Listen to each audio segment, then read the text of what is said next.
I took her once, bought her tickets and everything. She's like, this is boring. I'm like looking at her like, but you wanted to see the Barbie movie. You guys want to go see Barbie? No. We didn't. I'm saying she wanted to go to the Barbie movie, so it's like, what you could have seen then. We were watching, I forgot what we were watching.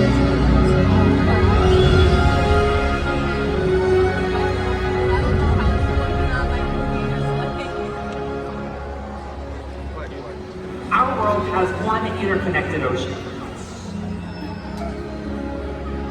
A vast blue expanse critical to life on Earth.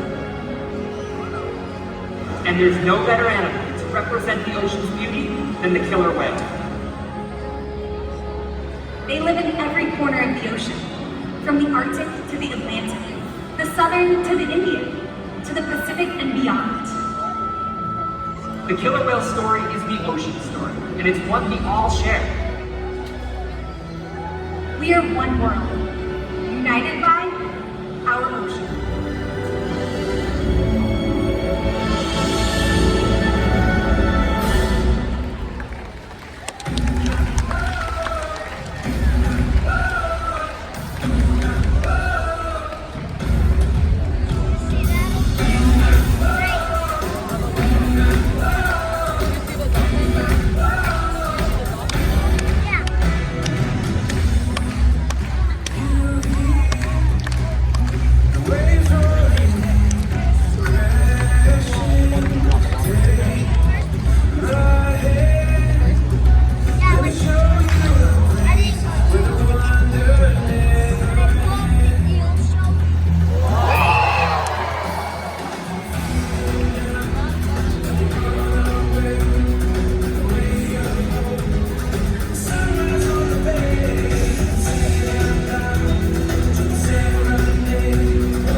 learning abilities. These behaviors keep our whales active and engaged.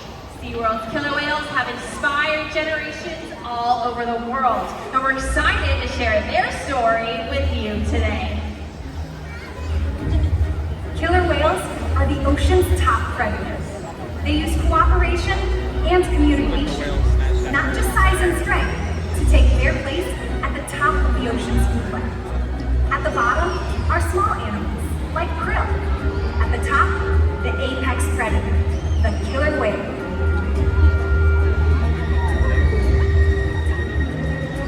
Killer whales are as big as a bus, faster than an Olympic swimmer, high flying and powerful.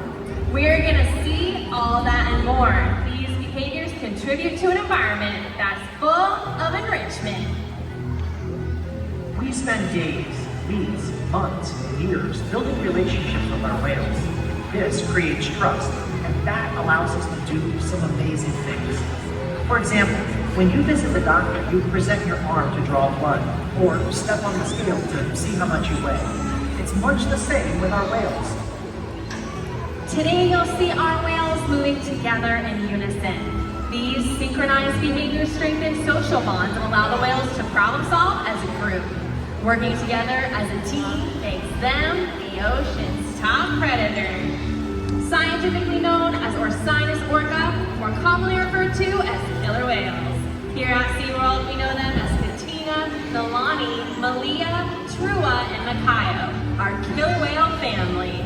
Makayo is our youngest whale at 13 years old, and our oldest whale is Makayo's mother. Her name is Katina, and she is the matriarch or leader of our pod, and this year she just celebrated her 48th birthday.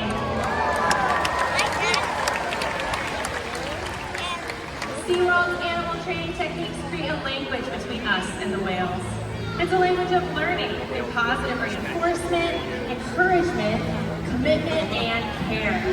Through these techniques and our relationships, the whales learn to trust us, and even to take an active role in their own healthcare and well-being.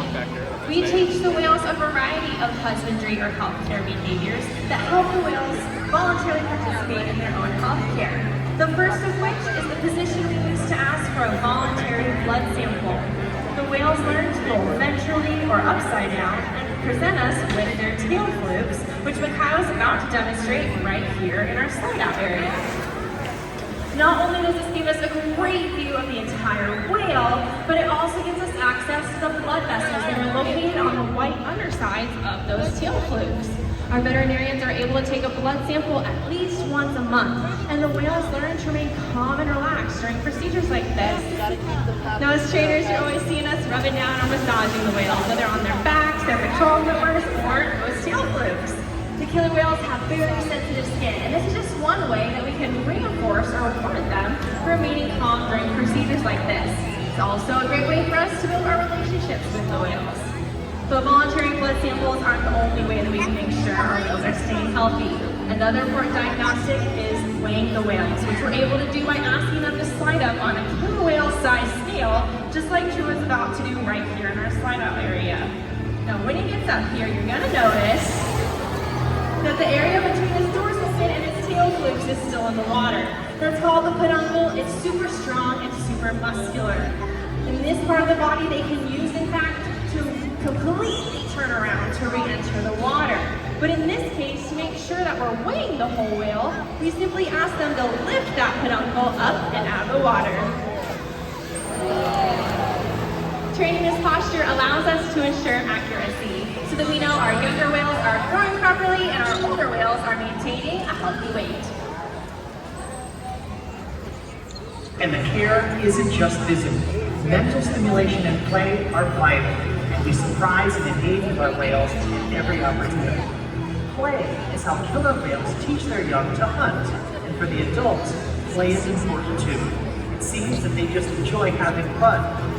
Making time for play is an important part of life for killer whales, and for us. Did you guys know that killer whales love to play? They often learn through playing games like follow the leader with their mothers and other members of their pod. And we're gonna put that to the test right now. You guys ready to have some fun? All right, we're gonna be playing killer whale follow the leader.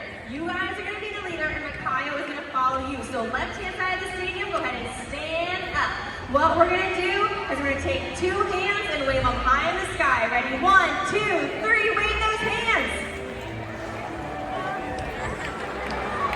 He's got it!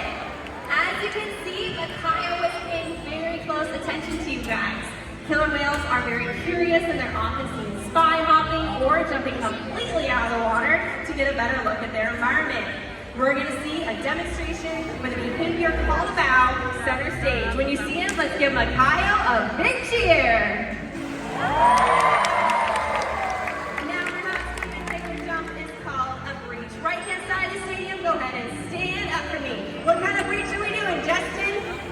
All right, we're going to take our left hand, tap our thigh, and move it up to the sky on 3. Ready? 1, 2. Oh wait, we're not ready yet. Now we're ready. 1, 2, and 3. Now killer whales breach for a variety of reasons. Oftentimes it's to communicate and let other whales know that they have arrived in the environment. But sometimes it might simply be just to have fun and show off.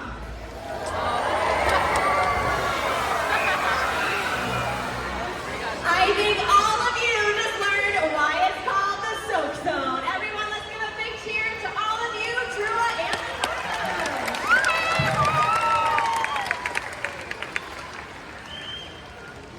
SeaWorld's research and observation of the killer whales in our care has shed light on many of the mysteries surrounding these amazing animals. For example, we know the gestation period of a pregnant killer whale is 17 months. That's information that would be impossible to learn out in the ocean.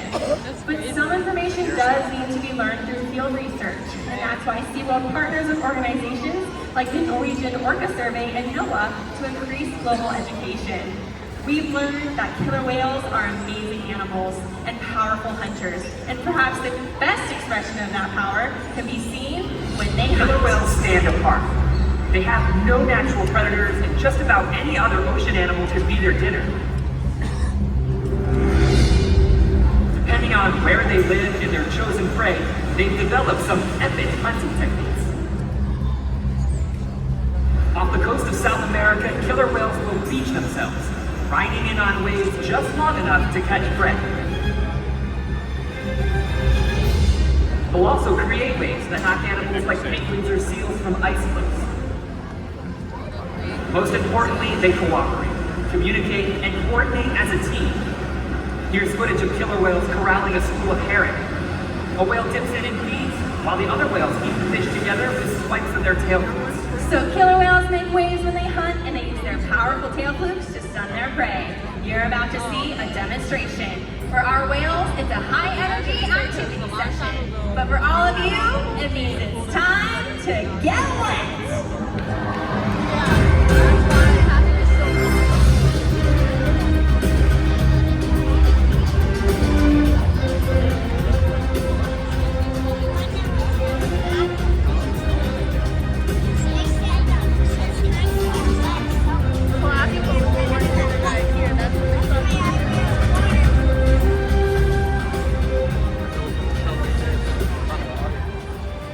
You guys enjoying the show so far?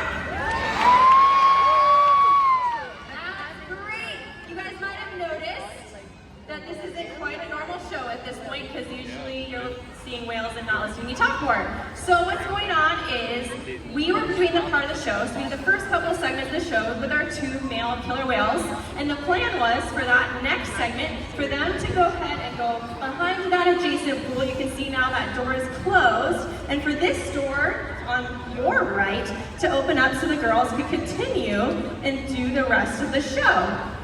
Now at this point, I know just about as much as you do, and the fact is that the door is not open.